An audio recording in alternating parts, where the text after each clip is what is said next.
Hi there, what's your name? I'm Kelly. Kelly? I'm Debbie. It's nice to meet Nice to you. meet you too. So, someone said you needed help with intake applications. What can I do for you? Yes, I don't understand all the information in this. I mean, of course, I know what problems my daughter have, but it seems like it's asking for a lot of information, and I just can't figure it out. You can't figure it out? Okay. So then I'm more than happy to walk you through the whole thing, Okay. or whatever questions you have. Okay.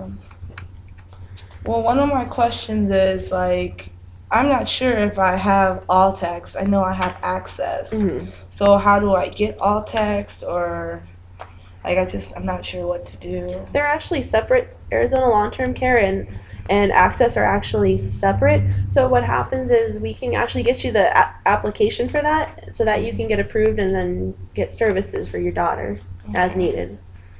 Okay. Well, I've never done that application, so I don't know how to do that. I will definitely get that for you. Okay.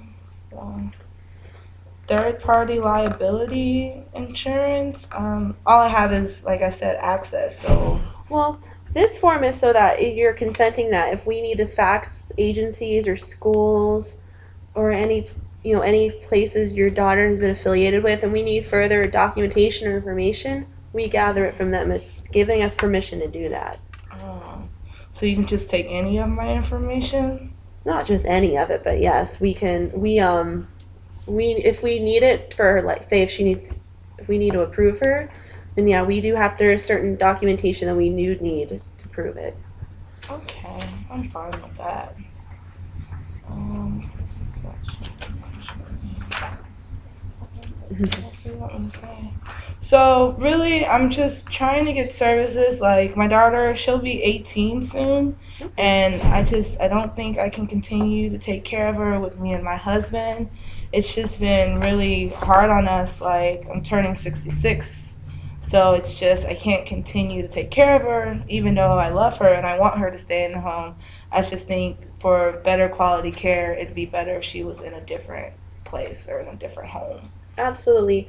Now, I personally wouldn't be able to help you with that process. That would be later when she's approved for DDD.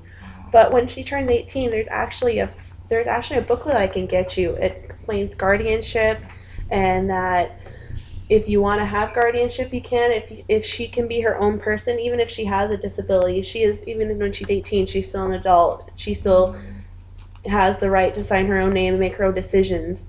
Now, if you feel there's someone that close to you that you feel that if she can't make her own decisions, that you want someone there to help her out, absolutely, we can definitely show you that process. We show you the application for it, and we can make sure that she's getting the care she needs so Well, that it takes it off your back too. okay. Well, I don't think she should have her own guardianship. She's 17 and it's like she's a 5-year old. At least her mentality. But at the same time, I can't be her guardian. Is there any other way? Cuz we don't really have any family. Like most of them moved away to different states, so it's really just me and my husband and her.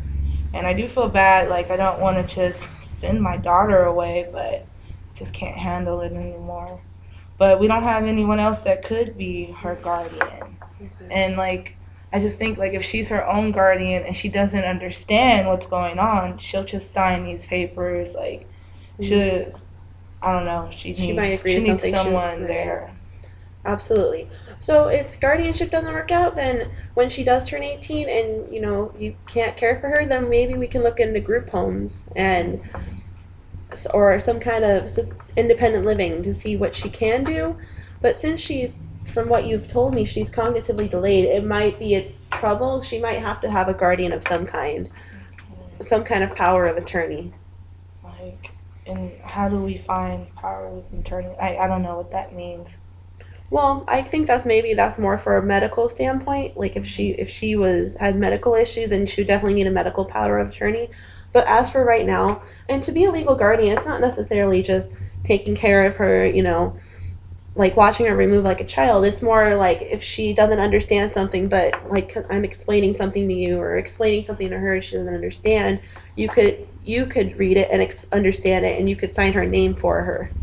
It's more of that someone in her life will understand what she is accepting. But I wouldn't have to take care of her because that's just Not my biggest necessarily, worry. no. You would. I mean, you if that's up to you if you wanted to take care of her, but you don't have to. You don't have to be babying her. She can let her live more of an independent life as she can. Okay. Okay. So, for the application, since I know you're dropping it off today, um, at a later date, if you can come back and bring in like documentation of her birth certificate, of her health insurance card, and if you have any school records that we can copy, like IEPs or METs. She's Did you ever go through any actually of those? she hasn't really been in school. It's like it wasn't comfortable for her, so we took her out of it. Um, like she hasn't been to school since elementary, actually.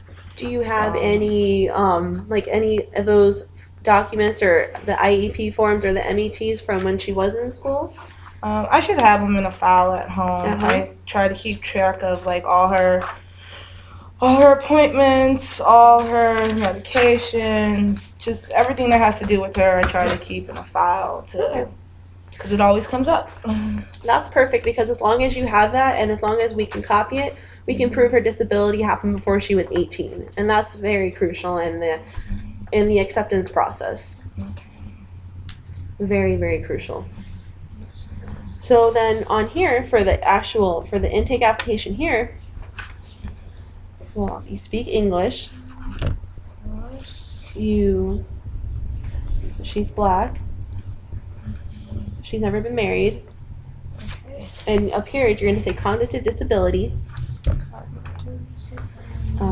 Let's see. She also has a lot of seizures, but I don't think she's been diagnosed with epilepsy. But we haven't been able to afford to go to the doctor, so I'm not really sure what I should do about that. Like, do I check epilepsy or just make sure first find I out? I wouldn't check it for now because it's not diagnosed. It would have to be something that's been either diagnosed or the school has diagnosed it. Because she hasn't been in school. Right. Well, for her cognitive delay and epilepsy, she'd have to go see a neurologist.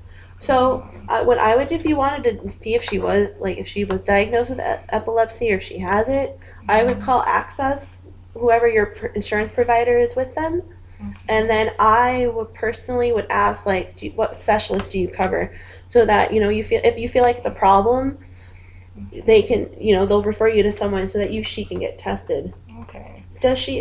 If I'm just curious, does she have seizures a lot? Like how often? Like, they've just been occurring recently. I really don't know what it is, and I really want to give her the help that she needs, but we just can't afford it. So that just makes everything very difficult. But it's only been happening in the recent year, but we've been able to control it. We calm her down, sit her down, and we wait for it to pass. Like, this is what we've done. Like, so she doesn't have like any medication for it or anything like that. Okay. So yeah, like I said, if you call Access, they can definitely explain to you or at least refer you to specialists that they will cover. Okay. So up here, what we need, does she earn any SSI? Does she have any income that's her own? She gets SSI for her disability. So yeah, you'll just have to put however much the amount is. Okay. And then the rest of it, unless you don't have to put your own like monthly income. We just need to know what her income is if she has one. And then right here, you'll put your Access plan and your policy number. Okay. So we can find your card later and take care of that. And here is if she had any hospitalizations, any major hospitalizations. Not recently, but in the past, so around when she was 9, she had a major incident, but she just gets her medication and we go to the hospital when needed. When she's sick or when her anxiety is kicking in and we just can't control her. But for the most part, there hasn't been any major things, but since she was 9. Does that count? Do I enter that on this? I would just put if it was just one time or you can put the one time and then you would put on the side it was several times because of this occurring reason. And like I said, if you can't get like a referral for a neurologist, Mm-hmm. that would help, and then it would increase her diagnosis, and then we would know more of how we can help her. Family needs and So concerns. here, let's see, what's this part? Let's see. Expressive, like how right here is I want you to explain what she needs help with, and what she can or can't do. So, like for the first part, can she speak? Yeah, she Let's can see. talk. She talks back all the time. Is her language Um, clear? Can you kind of understand what she's saying? I like the family, me and my husband, we can understand her, but Mm. I've noticed with other people from the Mm. church, they seem to like just really not understand, and I think it sometimes makes her feel a little awkward. Okay. But as long as we understand her, because like we provide her food, we know when she's hungry, when she wants to go outside, or she needs something to do, or she needs help. Like we notice it, but it's still I can see the difficulty that other people Mm. have. Okay. Um, So then for that, you can say that her speech isn't clear. So then, mhm. so then when the time comes that if she gets approved for DDD services, we can refer to a speech therapy to help her make it more clear, more understandable for others. Okay. So does she have any like expressive? Does she act out when she's angry? When she Um, can't express herself? Does she? How does she respond when she's frustrated? I notice a lot when she's about to do something that she's not supposed to do, she stomps her foot a lot. So, like, first she'll just keep stomping her foot for a few minutes and then she'll start yelling. So, I'm not really sure what the foot thing is about. She's just always done that in the Maybe that's just how she past. gets her frustration out. It could be. But it does become a pain in public, and it's just, Mm-hmm. I'm getting way too old to deal with Right. it. It's Okay. really hard, It you is hard. know? It is. It's it's difficult, and the fact that you're still dealing with it, that's I think that's amazing. That even though you're at the point in your life where you're ready to start kind of relaxing and things are getting harder for you, you still are willing to take care of your daughter, and that's important. Well, I love her, but Okay. I know that we are most likely eligible for these services because me and my husband, we just live on his tiny pension. Well, Okay. Social Security. I like to call it pension. It makes him feel better. Okay. So, So then for the next part, at least you have something to live on. But for the next part, does she have difficulty toileting? Does she have difficulty um, um, getting dressed? Does she have difficulty eating? Can she prepare like a small meal for herself? she doesn't really have like difficulty doing it. She just needs to be reminded She to needs do it. reminders. Okay. So, Definitely add that onto the application. So, well, I can definitely fill the rest of this out at home because I know I still have to go through it. Like, I understand it a bit more, and I think I'll be all right with it. I Okay. think. When you do have it all filled out, then just Mhm. mail it back and find those documents. And if you Mhm. can't find those documents, let us know what the school names are so that we can fax them and try to get the information if you can't obtain it yourself. Okay. Yeah, because I don't have access to a fax machine or anything like that. That's not an issue at all. Okay. So before you go, Mhm. I want to give you some maybe extra pamphlets that you can kind of flip through, and maybe it'll explain the process a little bit better. But first off, I don't have to, that one you don't need. But this is just kind of a working with you, so the explanation of DDD and what we're here for, how we're going to help you apply, and what, when you have a caseworker, what they're going to do for you when it starts, when your services start. Also, we also give this out. This is, remember how you mentioned before, your personal information, Mhm. why do we need it? Well, this right here, this tells you we don't share it with anyone else. This is about the HIPAA, and we don't share that information with anyone unless necessary. Okay. I don't need everyone in my business. Hmm. So this also, and how you were questioning alt text as well. This Mhm. booklet explains what alt text is, and it gives you phone numbers, it gives you referrals, it gives you pretty much everything you really would like to know when it comes to alt text. And it's Okay. important to have that you flip through this so that you understand what services you're going to receive and what they're going to look for when they come out to meet her. Because I have to have all text to get services. You don't have to, but if you don't have all text, you'd be paying out of your own pocket. Oh, so I have to have all text to She get does, services. right. She needs to have it so that she. We can't pay out of No, pocket. I understand that completely. This booklet is one of my personal favorites because this gives you all the family supports and resources that you need throughout the state of Arizona. So no matter what part of the state you're in or where you are, this gives you information about services and agencies that can help you with advocacy, with help you day programs, things that your daughter may need and benefit from. Or if you just have questions and you need to talk to other parents who have children with disabilities, this is such a great resource. Okay. Thank you. And that's really all I have for you today.